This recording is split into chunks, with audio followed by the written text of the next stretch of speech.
Here, Thanksgiving. Had a little time to burn here before we get started and we have guests coming and that sort of thing. Um,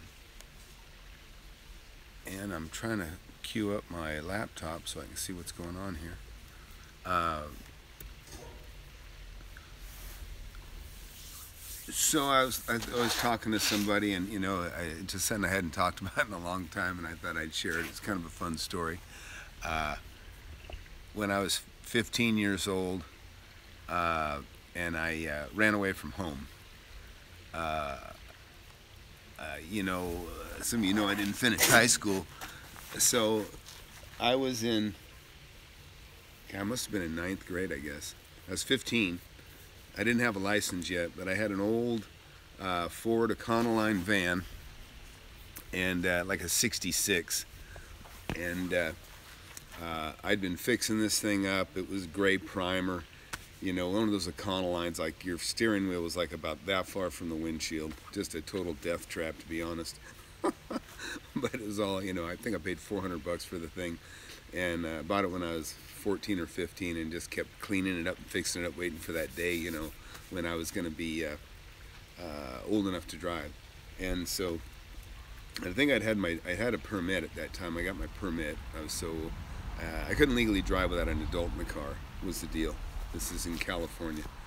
And so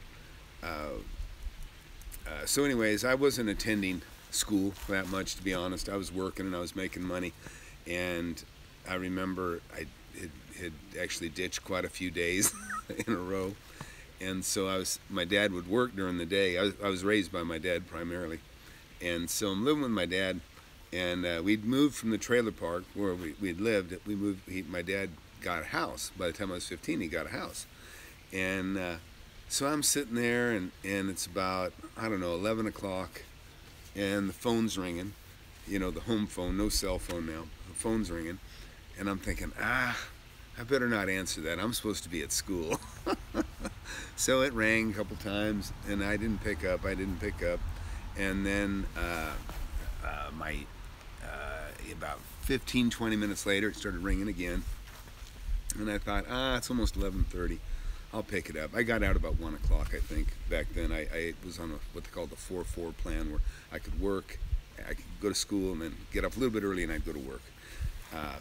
And so anyhow, I pick up the phone, and it's my dad calling from work, and he said, "Why haven't you been picking up the phone before now?"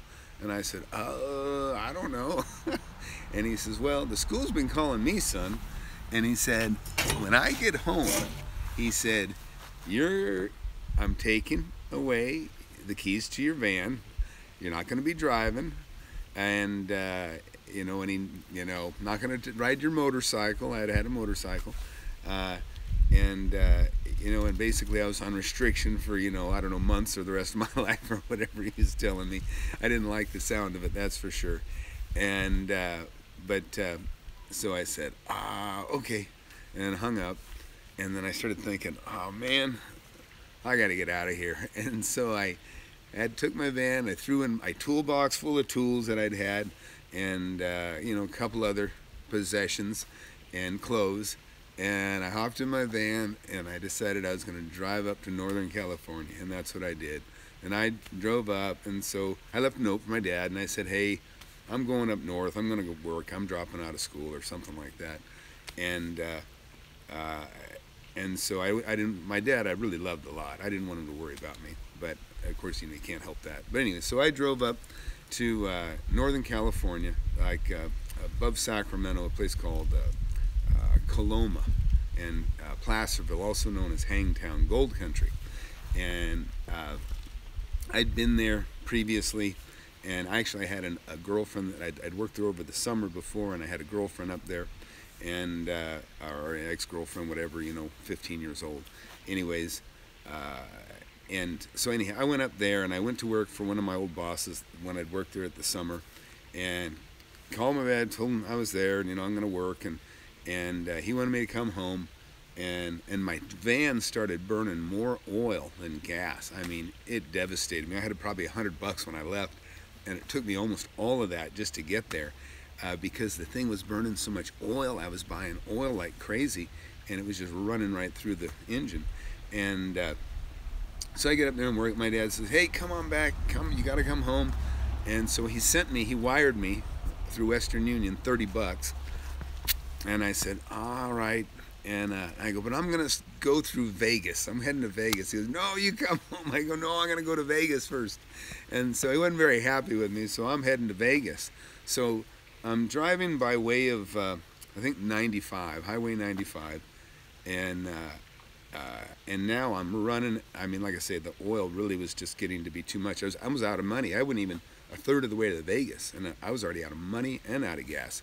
And so I stopped in a town called Goldfield. I got through Tonopah, got to Goldfield, and I'm like, I need money. So I stopped at this gas station, and I have a toolbox. And I told the guy, I said, "Man, I need gas."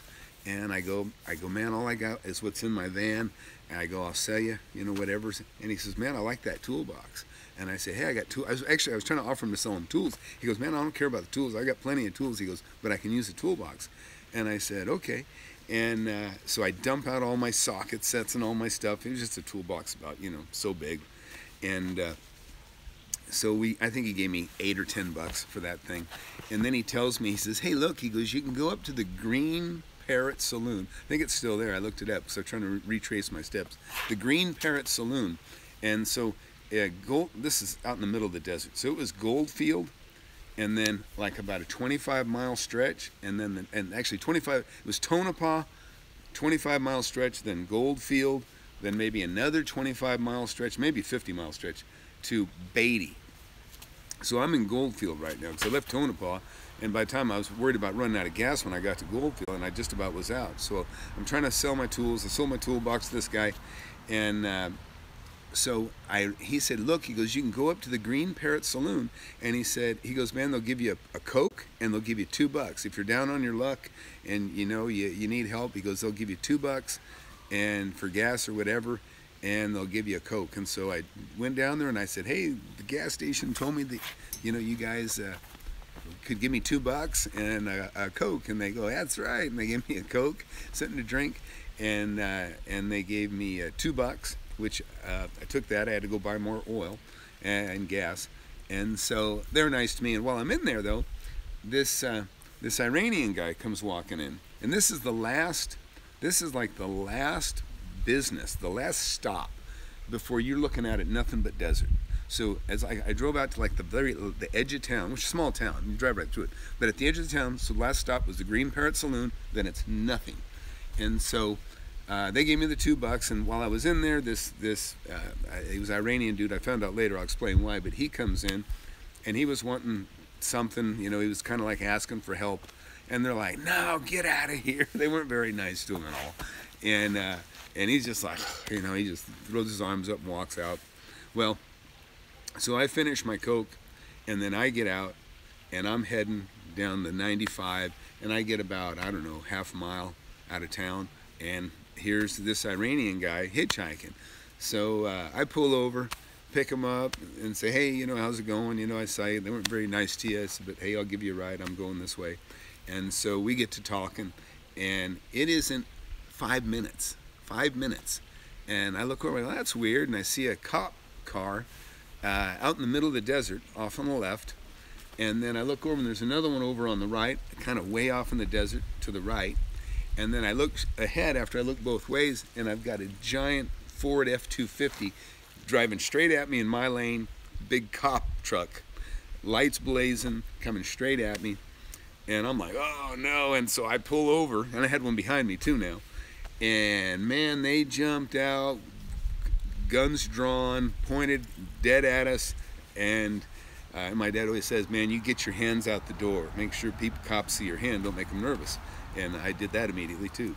And but man, their guns drawn. They were not messing around. And I got to remember, I'm driving an old 66. It was old then. 66 gray Econoline, looked like a little hippie truck. And they put guns in our faces, pulled him out that door, pulled me out the driver's side door, put his face down in the dirt. I remember just breathing dirt. They didn't let me turn my head either way, and being really rough, really rough. and kept guns to our head. And then I can hear in my van, as typical, young man's van, I had shag carpeting on the walls, on the floor, and just had it, all decked out as you can imagine. And I hear ripping and tearing, and I hear him just tearing the hell out of my van that I've been working on all these months, And so they're saying, "What are you guys doing? What's up?" And so what had happened was, and I figured, I said, "Look, man, I ran away from home. I'm kind of on my way home. My dad knows." And anyways, long story short, they called, towed my truck, and they took us to the next town, which was Beatty.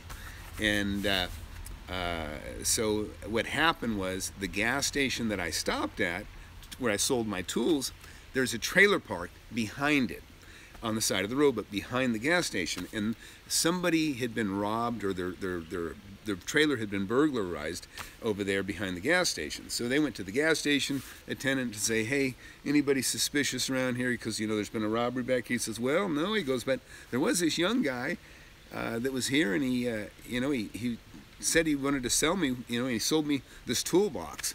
And I don't know if there was a toolbox stolen or what else from this other place, but they just thought, hey, well, that's our only suspect." So it wasn't hard, to find me. I'm in a gray Primer van. I left 10 minutes ago or whatever, not very long before this was reported, or after it was reported, or before it was reported, I guess. And so anyhow, that's why they, found us, grabbed us, and of course I had nothing to do with that. I just happened to stop and need gas, but wrong place, bad timing. So anyways, they take us in, put us in jail. They said, "We called your dad. Your dad said to keep you locked up until he gets here," because he didn't want me going to Vegas. So, and now it's getting near 9, 10 o'clock at night, and the Iranian guy, they, kind of searched him, look at his papers, and they said, "Okay, yeah, he just a hitchhiker." I said, "Yeah, he's a hitchhiker." So they let him go. But he leaves. Now he walks out the door, and it's 10 o'clock at night, it's dark, and he's 25 miles or 50 miles to the next town, which was kind of probably Vegas now. And so he comes back in, and it's like an Andy Griffith style jail. Little tiny jail. Like, I'm sitting in jail behind bars. They put me locked up. I had a little cot, and I'm looking across the way, like 20 feet, and there's another jail just like mine that this Iranian guy had been in, but they opened up, let him out. And then to my left is like a sheriff sitting at a desk, a metal desk, just sitting there waiting, doing his job, just staking out, or sitting in the jail, in the station, I guess is what it is. And so anyhow, the Iranian guy, though, they let him go. Well, he came back about a half hour later, and he said, "Man," he goes, I'm walking in the dark. I'm not going to be able to hitchhike and get a ride to the next town." And the guy says, "Well, just go back in that cell you're in, and just go to sleep, and you can leave in the morning." And he said, "Okay." And so he walked in there, and so he's laying there sleeping, or laying down in his cot, just laid down for a few minutes. The gates, the cell door is open to his cell, and all of a sudden in comes the next shift. Well, the next shift is the big bad sheriff that kind of runs the joint. Big old fat dude comes in, and he looks at me, and like, "What's going on with you?" And then he looks at the sheriff that was sitting there at the table and said, "Hey, what's going on?" He goes, "Oh, this guy's a runaway." And then he looks over and he says, "Why the hell's that cell door open?" And he says, "Oh, no, he's okay. He left, but we're letting him spend the night here. He got no place." And so then the sheriff goes walking straight over to the Iranian guy that's in the cell, and he says, "Let me see your papers, boy," just like you'd see in a TV show. He goes, "Let me see your papers, boy." And the guy's like, "Oh, yes, sir." And he pulls out. That guy was probably about 35, 40 years old, I think, right in there. I couldn't tell you for sure. But he pulls out and he hands his papers to the big old bad sheriff, and he starts reading them, and he goes, "These papers are expired." And he pushes the door shut and locks him in. He said, "You're going back to where you came from." And then he, starts to chew out the sheriff that's sitting there and say, "This guy's papers are expired. He's not even supposed to be, anyhow." That was the story. So that guy blows up and he's like, F the USA, F President Reagan, F this jail. And, he's just so angry, they wouldn't even give him water at the gas station as he was leaving town. And I was nice to him. But, and then all of a sudden he leaves and now he's locked up and he wasn't very happy. He was having a really bad day.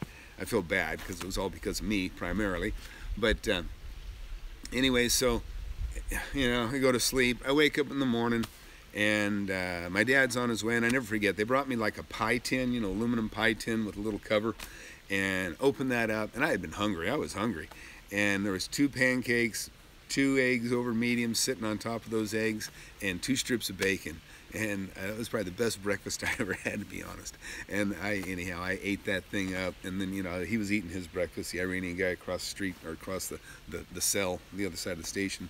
And he's eating, and then my dad gets there, and he says, okay, son, we're going. And he came up with his girlfriend, so he was going to ride with me to make sure that I got back home.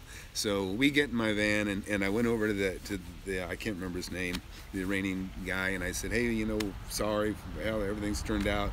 He said, oh, no problem. He says, hey, can you get me some cigarettes? And I said, yeah, sure. And I said, Dad, can we get him? So he said, yeah, sure, son. So we went over and got him a pack of cigarettes, and I handed him those. And then the cop had taken my buck knife out of my van, and we had started leaving town. I go, hey, Dad, that guy got my buck knife. And so we went back, and I said, hey, yeah, where's my buck knife? And the guy goes, oh, hang on. And he had to drive home to go get my buck knife, so he planned on hanging on to that thing. But he brought it back, and then me and my dad headed on down the road, and then we were following his girlfriend. We're going to Vegas, and but anyhow, and then we had a nice father-son talk, and I had a great dad. Really, really nice man, and that's what I'm thankful for today. It's Thanksgiving, and I just want to say thanks, Dad, if you can hear me. But I had a wonderful dad, and just such a gentle, sweet man. And we didn't have a lot of money, but I'll tell you what, there was no loss for love. My dad did really like me and took care of me, and so very, very happy for that. But it's interesting, the things that you run into in life and the things that happen, and those things that kind of shape, what you end up, doing or have some effect on you. But mostly what I come away with that trip was really just having such a great dad, and just how thoughtful he was, and how understanding he was, and so it really pays dividends. I got 4 kids. We're gonna be eating with them here pretty soon. But my kids, I got 2 daughters. I just picked up one of them from the airport. They're in college. My one daughter, she's 22. She surprised me by getting here like 4 days earlier than she was supposed to. So it was neat. Look up, she got her arms around me, reaching over the back of my couch, and then I picked up my other daughter this morning. And of course my boys are 14. They're always with me anyways. But anyways, what I learned from my dad is, just try to be understanding, keep your temper down, and,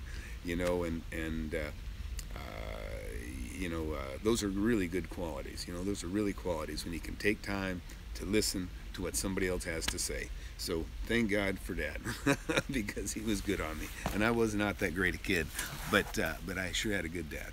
So anyways, that's all. I just wanted to share that story. I don't know if anybody has got any real estate stuff they want to talk about. I do want to talk more about millennials. I kind of feel like millennials are just made, I think they kind of get used politically.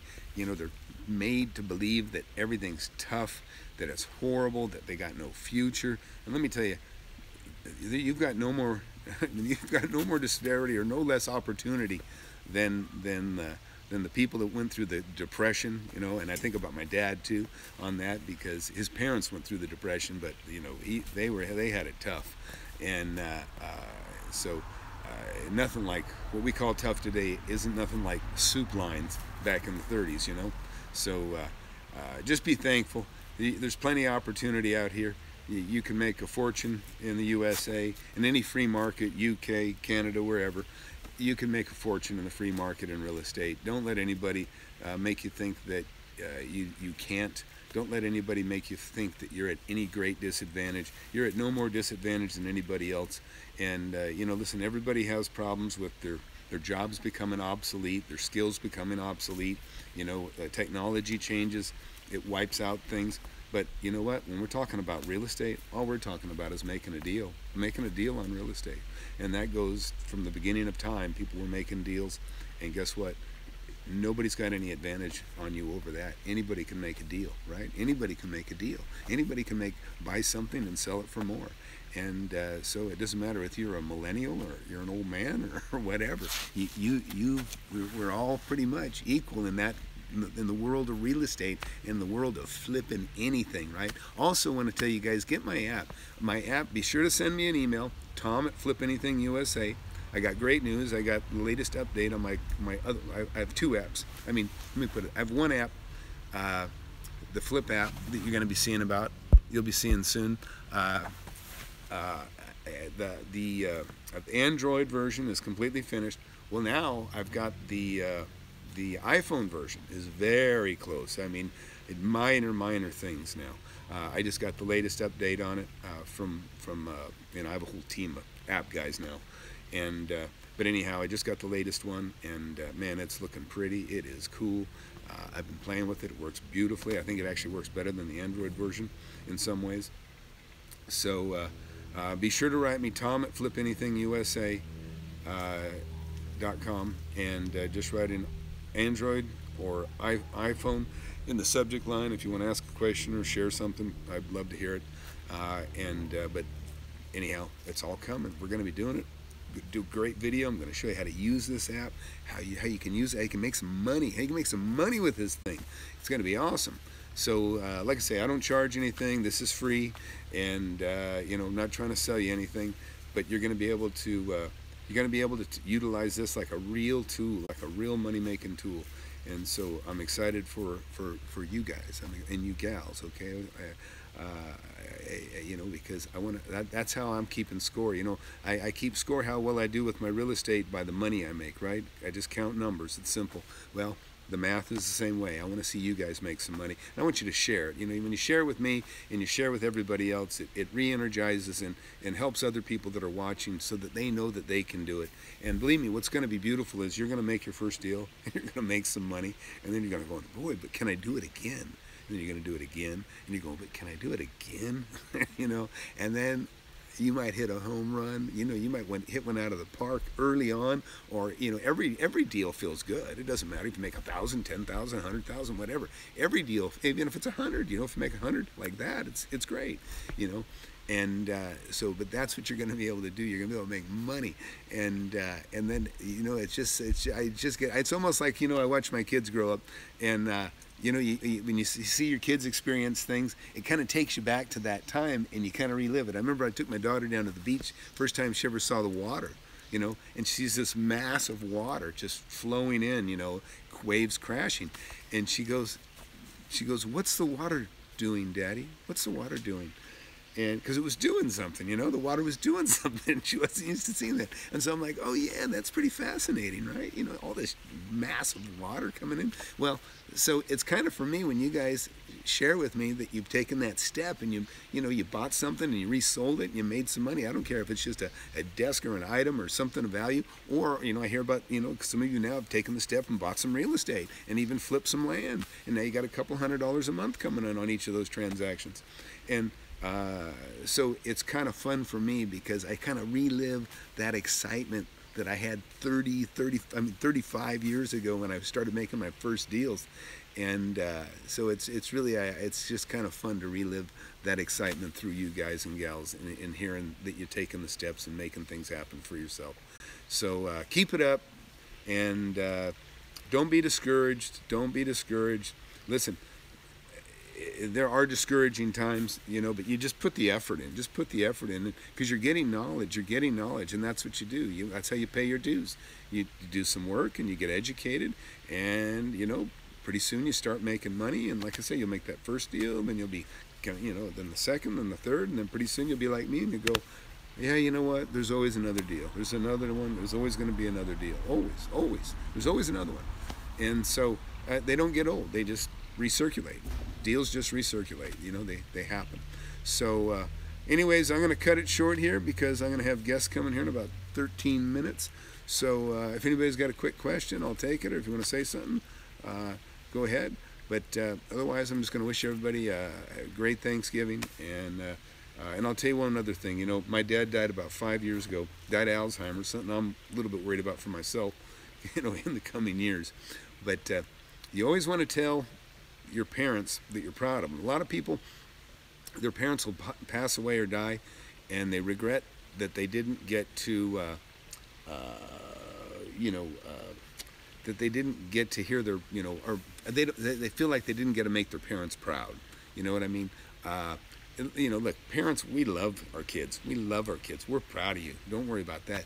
But what you don't want to have is you want, when you're, what I think, what I'm glad that I don't have this regret is being able to let your mom or dad know that you're proud of them before they die. They want to know that they did a good job, you know, and that they want to know that you're proud of them. If you are proud of them, I hope you are.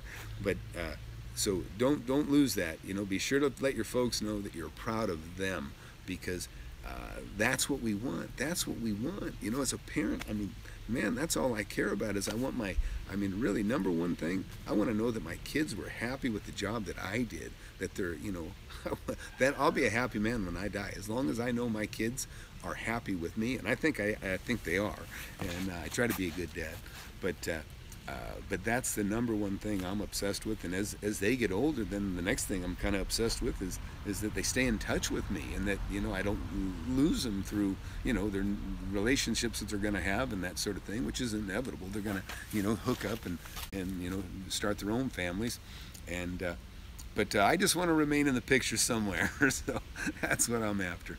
But anyways, now I'll leave it at that. I keep yakking. I'm gonna go. But hey, have a great Thanksgiving and a great day. And you know, please share, subscribe, and be sure to get that app and or sign up for it. You will get it then. And that's it. That's it. So have a good one. Bye.